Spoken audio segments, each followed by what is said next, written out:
It's been a minute, and for that I apologize. I kind of just like left the past 3 months, and I know you guys already forgive me, but that's the power of the unconditional. I think we always give unconditional love to others, and we're so quick to forgive, but when it comes to ourselves, we struggle to love ourselves unconditionally and forgive the things that we've done to others and to ourselves. I can't tell if this like looks weird or not. I don't know. We're rocking with it. So yeah, last time we spoke, or I spoke to you rather,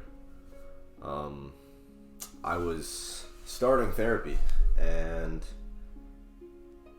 it's been going well, but it's also like opened up a can of worms, if that makes sense.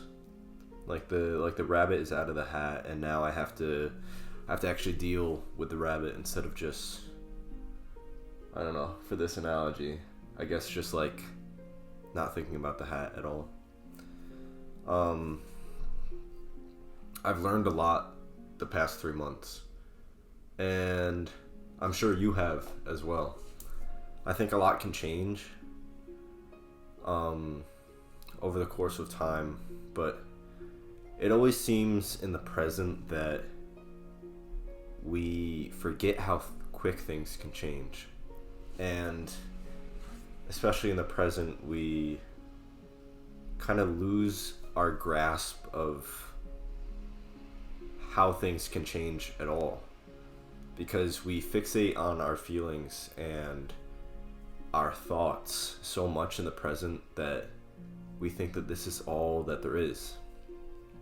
And I know for me, I've talked about this before in my previous videos about the things I've gone through with my neighbor, and I've been sharing this a lot in like one of my classes and just in general with my therapist, but it's really tough being back here in my house, and I've kind of been dreading it because it just brings up my trauma, and I genuinely think I have PTSD from this. Self-diagnosed. I'm gonna bring it up with my therapist in a few weeks' time. But trauma's tricky because it's actually what inspired this video, but it's hard to mentally grasp ourselves being outside of this trauma box that we've closed ourselves in on. And because of that, that is why we struggle so much to heal from the situation, because we almost hold our entire identity to the trauma incident. I think in terms of developing ourselves and reforming our identity after a trauma or crisis, I think at the same time we have to lose a part of ourselves. And for me, that's like losing the past 10 years, because of this incident, it's shaped who I am now. And it's difficult because I feel like if I'm detaching from this trauma incident, or incidences rather, then I'm also detaching from myself. But that's not necessarily true. I've just kind of been educating myself and re-understanding my own trauma and others as well lately, because we've kind of held our subjective experience to like a particular object. I've kind of learned this in one of my classes, but an object being a trauma event or a person, particularly like family or like your mom or dad or something like that. When we hold our entire identity to this particular object, then we associate ourselves, the subject, with the object. Meaning, if I am struggling to separate myself, or for anybody, if you're struggling to separate yourself from an object, like a trauma-related issue, then you're kind of associating your identity with it. And that's why it's so difficult to get out of it, because you're placing who you are at your soul with something else that's not you. And I've kind of said this before, but we are so much more than what's been done to us and what's happened to us. I use this term loosely because we're not exactly the victim. I think things happen to us, but I don't think that makes us a victim.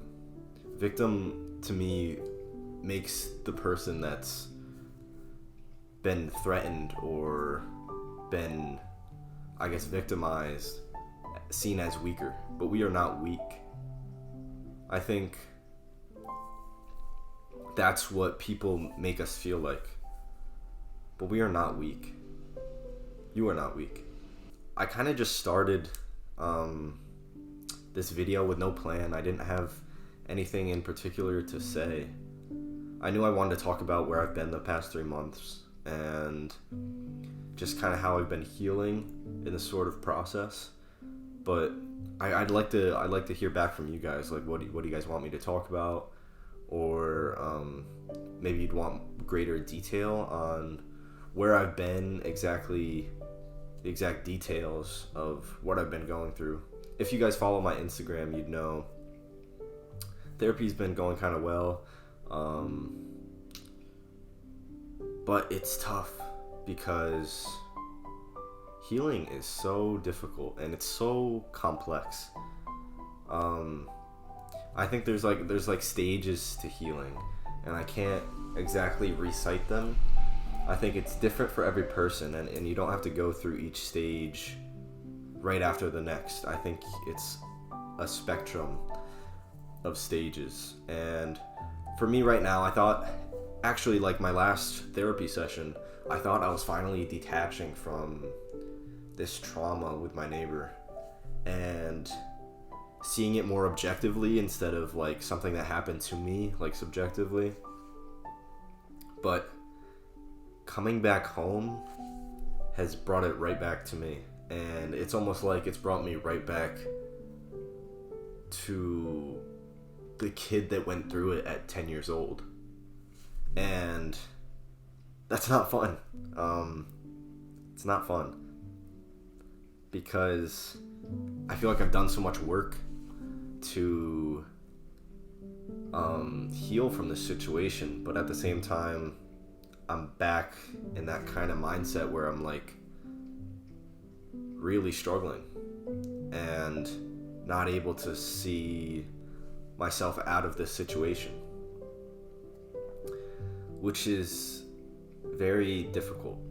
Sorry if like the lighting literally sucks in here, but I just kind of wanted to get this video out there because it's important, and I want you guys to know that I'm not just like gone from YouTube, and I still care about you guys, and I still want to produce videos for you guys if they're helping in any way. Sometimes I feel like I'm just like using this as a therapy session, and I'm just kind of like speaking my mind, but like at the same time, people don't do that enough.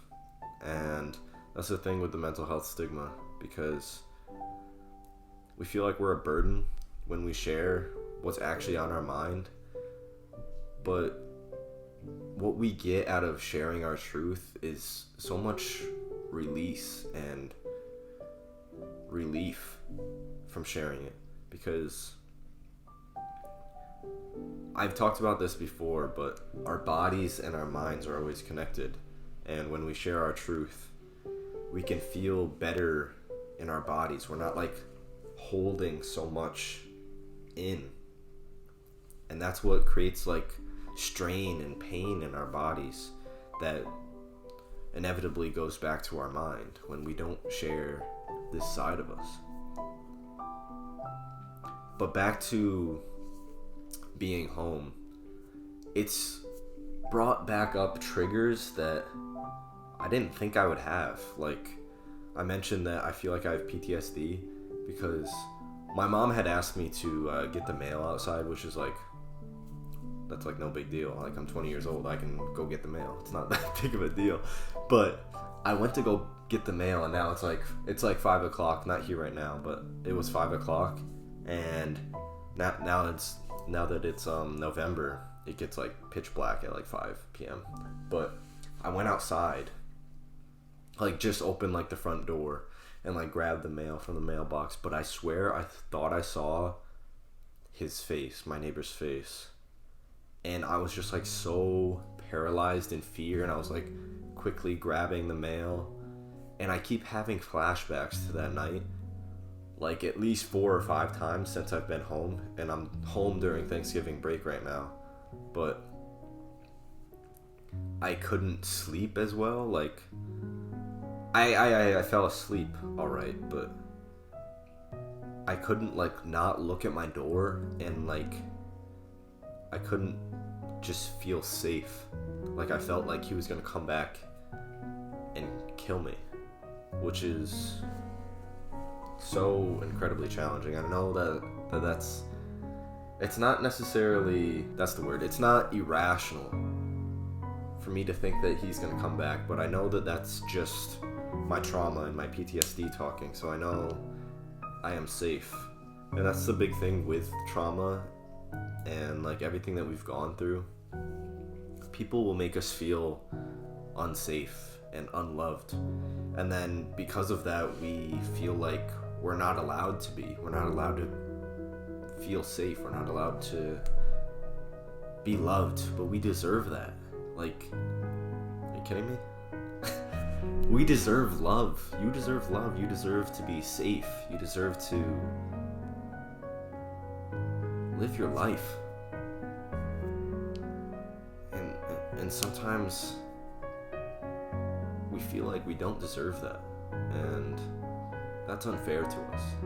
So yeah, guys, I just want to give you guys a little recap.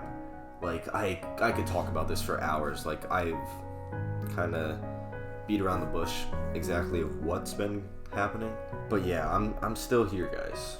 And I always say, oh, I'm back, and then I'm like gone for like 2 months, but that's kind of the reality.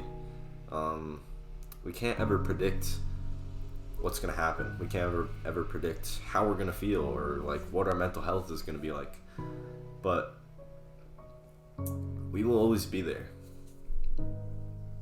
We will always be persevering, being resilient, and being there for other people.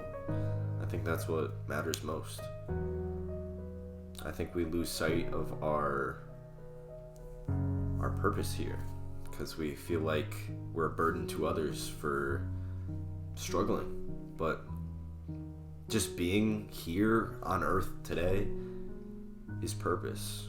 Our purpose is to live, and you give other people purpose to keep going as well by you being here. So don't lose sight of that, because you matter here. And however long it takes me to get back on YouTube again, I'll be here for you. And I'll be here on Instagram as well. You guys can always reach out to me. I know that my experience isn't going to look like anybody else's, but we're all struggling together. My pain is subjective, but pain is universal. And we're never alone. We're never alone.